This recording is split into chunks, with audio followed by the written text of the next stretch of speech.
whiteboard? Yes, please. So when last we spoke, we got maybe a little more than halfway through the Lord's Prayer, which is fantastic. This morning I thought we would jump into forgiving trespasses, unless anyone has any lingering thoughts about daily bread or other subjects. Forgive us our trespasses, as we forgive those who trespass against us. What do you make of that? What's that about? It's an interesting word. It is. It is. I mean, you know, it's normally used, you can't go on my land, trespassing. So there's some behind it as a structure. That's what I thought. Yeah. You know, there are rules that you should have known. Yeah, so Marina said an interesting word. Like we typically think of it as you can't go on my land. And that's kind of an interesting term, please. Well, I also grew up saying debt. Debts and debtors. I'm trying to find similarities between those two words. Yeah, so why would we have such a disparate, sort of from debtors to trespasses? Please, what are you going to say? Being human and being imperfect. Yeah, absolutely. Being human and being imperfect. That's sort of what it all comes down to, really. And did you start to say? I was going to say that Jesus said we're all sinners and we need to save ourselves as well as forgiving ourselves for sinning against us. Absolutely. That we're all sinners and have to forgive one another. Absolutely. Makes good sense. Please. Well, the contemporary interpretation of trespass, I think, has a property setting, but I think the original meaning wrong. Simply offense. I think that's exactly right. So, like, the original meaning of trespass being different from the modern usage, broadly just being offense. And so, one reason why some people would say debt and some people would say trespasses is because we actually have two different versions of the Lord's Prayer in the Bible. Where are they? Do you know? So you have one in Matthew 4 and one in Luke 11, I think. Somewhere in Luke.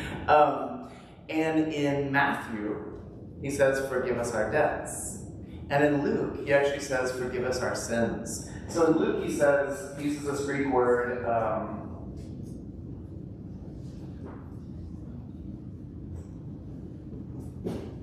think that's right.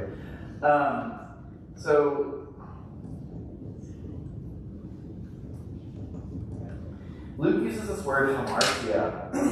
And hamartia, sin in Greek, it's not an ethics word, it's not a theology word, it's actually a sports word.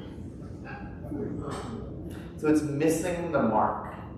It is doing archery and aiming at the target and not hitting the target. It is being off target, off your goal, not doing what you set out to do, what you're meant to do, what's intended. So Luke uses this word that we always translate as sin, hamartia. And then Matthew uses debts. Why debts? What is that about? Sorry? He was a tax collector, that's true. Money's always on his mind. Yeah. When you're a CPA, you know, it's like you can't get out of that mindset. Please.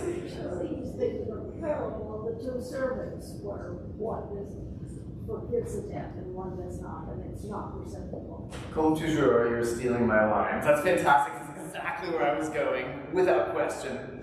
Well, I'll talk about that. Oh, well, good. Forget she said anything. No. She said there's the wonderful parable of the unforgiving debtor. And that's exactly where I'm going with this. Absolutely. But before I jump in, please. I'm curious if sin seems like such an inappropriate translation of whatever you just wrote up there in Greek. Why do we continue to translate it as sin? Why don't we translate it as inaccuracy or something that's closer to the Greek meaning? Because the modern, or is it that sin has migrated into its own meaning since this was originally translated into English? So I mean, I think sometimes we think of sin as these 10 really bad things you do, and then maybe like 50 other pretty bad things you can do. You know, there's, I guess embezzlement's technically theft, and that counts. Well, there's speeding, that's not really on the list. You shouldn't speed, but it's not on the Ten Commandments. It's not a list of infractions. Sin is falling short of the glory of God. So to not sin would mean to love God with your heart and mind and soul and strength and love your neighbor as yourself. And anything that falls short of that is turning away from God, is turning towards sin. So we are missing the mark. But it's not a mark that makes God happy. It's not like God created this list of rules and he's really ticked off anytime anyone breaks one of his arbitrary rules. Instead, it is, here's the path of life, perfect love. Anytime we shall fall short of perfect love, we're missing the mark. We've got more work to do, we've got more to grow, more to go, closer to get to God. So I really like Matthew's use of debt. And I think the trespasses is really good because it's the King James translators trying to kind of get at the essence of what Matthew's saying, what Luke is saying, what they're really both saying with two different metaphors, trying to combine those in one word. But I like this idea of debt because this is a scary line. Forgive us our trespasses as we forgive those who trespass against us. In the same way that I forgive others, forgive me. Forgive me only to the extent that I forgive others. Terrifying, right? Have you perfectly forgiven anyone who's ever done anything to you? No. Anyone who's betrayed you, broken up with you, stolen from you, insulted you, was mean to you in PE class, was a terrible politician who you didn't like, have you forgiven them all? Well, guess what? Nor has the Lord forgiven you, apparently. Terrifying. So the reason I like debt here, which I don't want to change this to what we say on Sundays, this is not what I say in my prayer life, but the reason I like this metaphor of debt, and I think about it, is that, just one moment, when someone owes me $5, and I say, you know what, forget about it, you don't owe me $5. I don't have to get to this point of feeling $5. You know, that doesn't come out of the sense of like, all right, at last I can let the $5 go. You know, it's $5 no longer weighing on my heart. I no longer wake up thinking about $5. It doesn't matter. I mean, I could still wake up thinking about $5. I've already forgiven the debt. It's an economic transaction. The $5 is gone. I've written off the debt. So in this debt metaphor, my feelings don't really enter into forgiveness. So it's not like I've finally gotten to the point where I feel like I can forgive this person who hurt me. Instead, it's just like, you owe me this debt. You stabbed me in the back. You crashed my car. You did whatever. I forgive you. And anger might still well up within me. Bitterness might still well up within me. Frustration might still well up within me. And then I tell those feelings, oh, you're too late. It's already forgiven. You know, I've written off that debt. I've wiped that slate clean. They don't owe me anything. And little by little, this is not stuffing down your feelings or hiding your feelings. This is like being honest with your feelings. And little by little, your feelings actually start to catch up to the act that you've taken, this act of forgiveness. So if the prayer was, forgive me to the extent that I feel forgiveness towards anybody who's ever owed me anything, whew, that would be a tough standard. But I don't control my feelings. My feelings just hit me, you know? You tell me somebody just crashed your car, I feel sad. You tell me you just won the lottery, I feel elated. I'm not in control of those things. I am in control of my actions. And so when someone hurts me, I can say, okay, I forgive you. So one obstacle to forgiveness, I think, is solved-ish by this debt metaphor. Feeling forgiveness versus acting forgiveness. Because it's only the acting forgiveness that matters. Number two, forgiveness problem. They never asked for my forgiveness. Subtext, I want to see you grovel before I forgive you, you know? You really have to like make yourself incredibly humble, bow at my feet, tell me you're nothing but a worm, then maybe I'll forgive you. What if it needs to go to court? What if it means to go to court? That's, yeah, or something like that. But in that context of like, you have to ask for my forgiveness, that's not what's being said here in this prayer. It's actually not about that person deserving your forgiveness. Because do you deserve God's forgiveness? Like, for every dumb, mean-spirited, selfish, gossipy, judgmental, unkind, dastardly thing you've ever done, do you deserve to be forgiven by the one who is the source of all goodness? No, you still messed up. Like, you did the thing, but God just loves you, you know? It's not that you deserve forgiveness. It's that God is just this constant outpouring of complete and perfect love. And so why does the person you're going to forgive have to deserve the forgiveness? By groveling, by asking, it's not part of the equation. Forgive us our trespasses as we forgive those who trespass against us. If you want a total, perfect outpouring of love, guess what you gotta give? A total outpouring of love. And then the third part, the third obstacle to forgiveness, what if I forgive them and they do it again, or worse? You know? Stab me in the back once at Tu Brute, stab me in the back twice, you know? But forgiveness does not necessarily mean you steal my $10,000 and then I say, like, here's $10,000 more, don't steal it this time. Forgiveness is simply saying, I forgive you. And if you want to say, I forgive you and I can't be around you anymore because this thing happened, that's okay. Those aren't contradictory. So there's a scene in the Gospels in which someone comes to Christ and they say, what do we do when somebody's like a real jerk? And he says, go talk to them.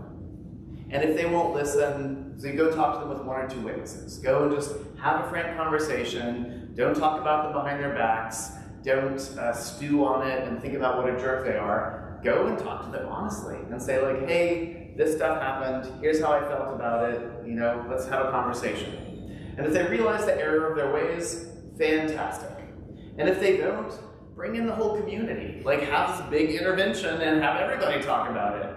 And if they realize their error of their ways, fantastic. If they don't, let them be to you like a tax collector and a Gentile. And who is writing this text? Matthew the tax collector.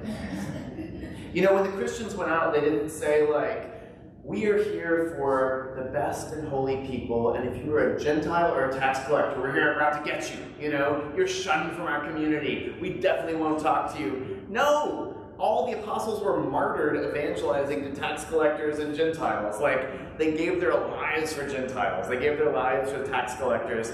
It's not about saying, I hate you and I'm out to get you, or I'm shunning you, you have to suffer, whatever. It's that, like, you are someone who maybe does not yet have the perfect understanding of God's love. And so I need to be extra loving to you.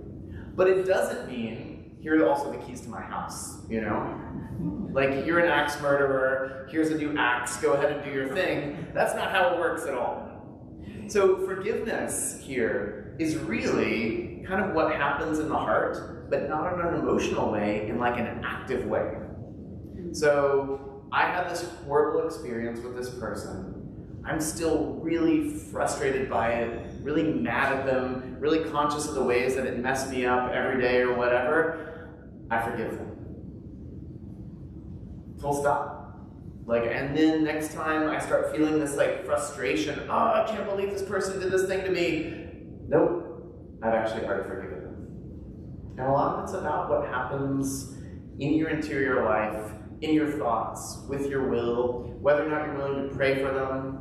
Not pray, oh Lord, please make them be less of a jerk, but pray like for their health, their well-being, their joy. Like if you've really forgiven someone, that's where it starts. That's what it's about. Does that make sense?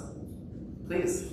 Yeah, I was thinking, there's a morning host called Morning Joe that a lot of us watch, and he's a Christian evangelical, and he often says, in the course of conversations in the morning, you know, God forgives us through grace, not because of our deeds or anything else, but God forgives us through grace.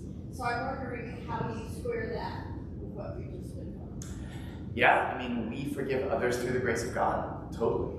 So God forgives us through grace, and we forgive others through the grace of God. So I mean, you can say, it's only the grace of God that saves us, which is the kind of Lutheran understanding, and maybe Morning Joe's understanding. But in the sort of early years of the church, Second Council of Orange, the church is like, okay, is it just God's grace? And we're like automata. We don't have free will. We're just kind of robots walking around. God gives a lot of grace to St. Francis, withholds grace from Hitler, and that's the difference between St. Francis and Hitler. Or is it not God's grace at all? Do we do it all ourselves? Are we all just either superheroes or failures? It's all about me, me, me. And the church said, you're both wrong. It's all God's grace. And what we have the capacity to do is either accept God's grace or reject God's grace. And God's grace is offered fully to every single human being. Please. Yeah. What happens if someone hurts you and you forgive them and they do it again? Yeah, I mean, I think, so the question, what happens if someone hurts you and you forgive them and they do it again? Well, I think on the one hand, it's important to sort of preface that by saying it's okay to forgive someone and still put up boundaries such that they can't hurt you. So if you have let's say we have a rabid dog in our parking lot, I'm definitely calling animal control. I want someone to put that dog in a cage and give it some rabies shots, or at least keep it away from my kids. I don't want someone to torture the dog to death. I'm not full of rage against this dog. I just want to make sure everybody's safe. And so I think if you have someone in your life who is not safe, it's okay to say I'm going to pray for them. I'm going to battle against these feelings of rancor and bitterness and anger in my heart. I'm not going to let them hang out in my living room. And that's totally fine. But if you have forgiven someone for something they hurt you for, and they hurt you again, there's more terrible news, which is Jesus says you have to give them at least 70 times 7 times. 7 times 7. 77 times. A lot of times. It's turning the other cheek. So it's tricky. Please. Well, two things. One, I appreciate the debtor's explanation. I'm just wondering, so I'm thinking of it as you're saying actions and being versus feelings, that not expecting repayment, not expecting this is going to be different, they're going to make this right, something different is going to happen with debt forgiveness. Yeah. But the other thing, I was thinking, so you're saying, forgive us our trespasses as we forgive those who trespass against us, or the debt language. We're saying, oh, that's what's going to happen, but, and I know it's in Scripture, so it is Scripture and it's Jesus saying this, but it's a prayer. So this is not a commandment. This is a prayer. This is what I'm asking for. Yeah. And so is it that maybe that is a guarantee, but is it acting is it functioning as a commandment, or is it, if this is what Jesus is showing me, this is what I should, this is a way to pray, and that's a way to keep myself closer on this path. Yes, And closer to God's love, so that I'm aligned. Yeah, I think that's right. So we probably couldn't hear, but part of the kind of comment in question was is this a commandment or is this a prayer? And if it's a prayer, doesn't that function kind of differently? Isn't this maybe more about aligning my heart with the will of God and the goodness of God? Is that kind of a fair synopsis of the last part? Yeah, that if I'm asking this, it's not oh gosh, I have to forgive them, or else God's not going to forgive me, but Yeah. I'm praying that God only forgives me as much as I forgive them, so that I will I think that's absolutely right. be more like Yeah. God. So I'm praying that God only forgives me to the extent that I forgive others, rather than this sure, certain belief that if I withhold forgiveness, God definitely isn't forgiving me. I think that's absolutely right. But then, if this is how Jesus is teaching us to pray, there's something to this that's really profound. So of course, God's forgiveness, God's grace, God's love really knows no bounds. But maybe there's something about what it is to accept God's forgiveness that involves kind of opening up my heart of all this other stuff that I'm hanging on to. I wonder. A great question. Ted? Yeah, it's sort of related. I was reminded of like the Buddhist ideas of just letting go of all the worldly attachments that are the source of a lot of the pain. But how does that view fit in with embracing love, which sort of feels like kind of like on the opposite end of the spectrum? Yeah, so there's a kind of Buddhist idea of letting go of all worldly attachments that's pretty unlike Christianity. I think that we're pretty different worldviews in some ways, and I think there are lots of points of continuity and lots of points of friendship and sort of kinship in which we can do things together and help clarify our own faith to one another. But I do think this idea of letting go of worldly attachments, that's really not a Christian thing. Like for us, the world is inherently good. You should wake up in the morning and be like, whoa, these trees are amazing, I love them, rather than like, I don't care about trees. Not to say that's what Buddhists do, I'm not a Buddhist, so I don't know. But it's not about letting go of the world. Instead, it really is about letting go of sin. It's really about letting go of anger, hatred, bitterness, cruel thoughts, desire for revenge. That's the stuff to let go of, for sure. There's Annie Lamott, the Christian writer, once said that hanging on to anger is like getting so mad at someone that you take this glass of poison and you drink it yourself and you wait for them to die. It is not helpful, And so even if you forgive somebody who died a long time ago and they have no benefit from your forgiveness, if you forgive somebody and they are such a scary person, you don't even ever go near them to tell them this, you're still getting freed. This is something you are doing for your own heart, for your own soul, for your own joy, for your own peace of mind. It is good stuff. Mitch?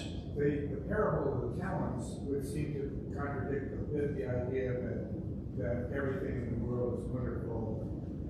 It's how we are stewards over it, isn't it? So Netch's comment, the parable of the talents would sort of seem to depict the contradiction of the idea that everything in the world is wonderful. It's more about how we are stewards over it. And I love that you're still incorporating stewardship in today's lesson. It means a lot to me, Netch. Thank you.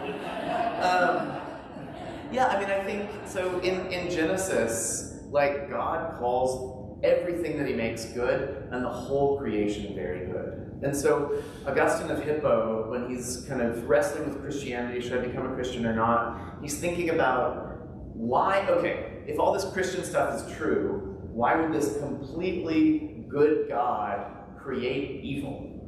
There must be something wrong with this system. If evil exists in the world, God is ostensibly good and made everything, what's up with that? And what he finally comes to is, in fact, God did not create evil.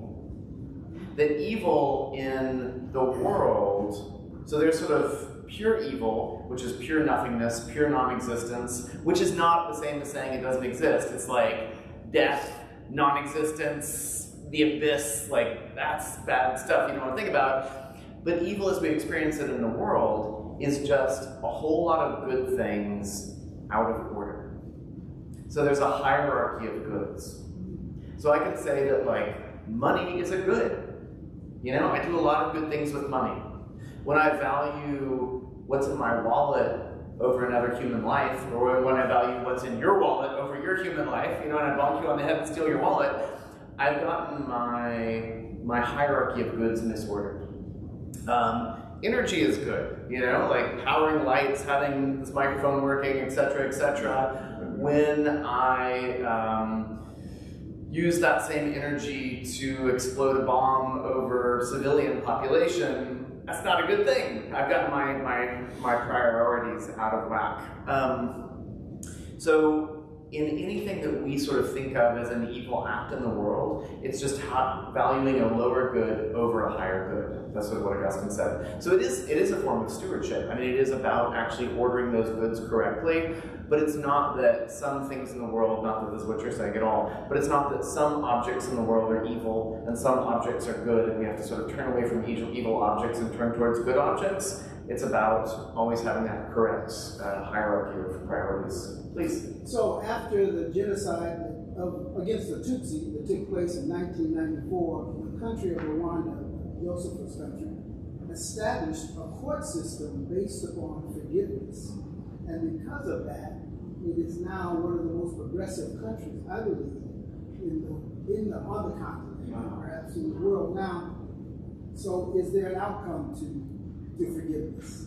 Well, I mean, I could not have said it better. You set me up for a phenomenal answer. But yeah, Floyd's question was in Rwanda after the genocide in 1994, these truth and reconciliation courts were set up, and there was a whole justice system created around the concept of forgiveness, people forgiving one another. And as a result, these people who were sworn enemies, sworn to kill one another, killing one another because of identifiable markers or last name or where they lived or whatever, just on this insane basis, are neighbors again, are living together in harmony again, versus a kind of blood feud society in which forgiveness doesn't happen, in which things go very poorly. Yeah, I mean, I think that there are phenomenal tangible outcomes to forgiveness, absolutely, and that's so well said, thank you. So, if you still haven't been convinced that forgiveness is good, Matthew 18:21, then Peter came up and said to Jesus, Lord, how often will my brother sin against me and I forgive him? As many as 7 times? Jesus said to him, I do not say to you 7 times, but 77 times. Surprise! This is a reversal of something that happens in Genesis 3. Does anybody know? This is like real Bible trivia. In Genesis 3, you have this guy Lamech, who's the second murderer in the Bible. So there's Cain who murders Abel, and then Lamech is the second murderer. Someone strikes him, and he says, I will kill him. If Cain is avenged by one death, I will be avenged 77-fold. And so Jesus is sort of turning this idea completely on its head. So you have to forgive 77 times, be 77 times graceful. And then he goes on, therefore the kingdom of heaven may be compared to a king who wished to settle accounts with his servants. When he began to settle, one was brought to him who owed him 10,000 talents. And you might be saying, like, penny, nickel, dime, talent, quarter, like where does a talent fall in? Talent is like, it's some astronomical sum. Like a talent, it's something, I can't remember off the top of my head, but like, let's say it's like $300,000 or something like that. It's very large. So 10,000 times whatever a talent is. A talent is not like a coin, it's like a forklift load full of silver bars or whatever. 10,000 times that.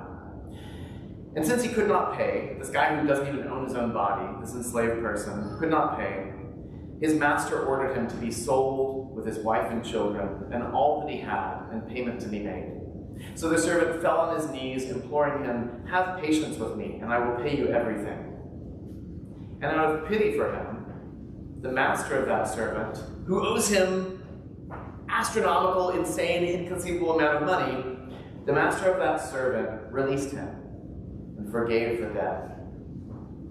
But when that same servant went out, he found one of his fellow servants who owed him 100 denarii, 100 days' wages. And seizing him, he began to choke him, saying, pay me what you owe me. So his fellow servant fell down and pleaded with him, have patience with me, and I will pay you. He refused, and went and put him in prison until he should pay the debt. When his fellow servants saw what had taken place, they were greatly distressed, and they went and reported to their master all that had taken place. Then his master summoned him and said to him, you wicked servant, I forgave you all that debt because you pleaded with me. And should not you have had mercy on your fellow servant, as I had mercy on you? And in anger his master delivered him to the jailers until he should pay all his debt. So also my heavenly Father will do to every one of you if you do not forgive your brother from your heart. We have been forgiven so much. Extend a teeny tiny bit of that grace to the worst boss you've ever had, your terrible ex, the person who keyed your car, whatever it is. Forgive your debtors. And one last question, I'm going to zip off to church. I don't know if this is a program. What do you do with people who do something seriously egregious? Like rape? Yeah. Prosecuted. You know, I mean, thinking of seriously egregious, there was that incomprehensibly horrific moment when a young man went to a Bible study, and was it Charleston, South Carolina? And sat through the whole Bible study and talked to the people and listened to the people and heard the gospel and then killed them all. And at the trial, a woman from that church came and she stood up and she said, "You have killed all these people we love so much that we will never see again, and you did it in a church, in the house of God. And I need you to know that if God forgives you, so do I." How do you know God's forgiven?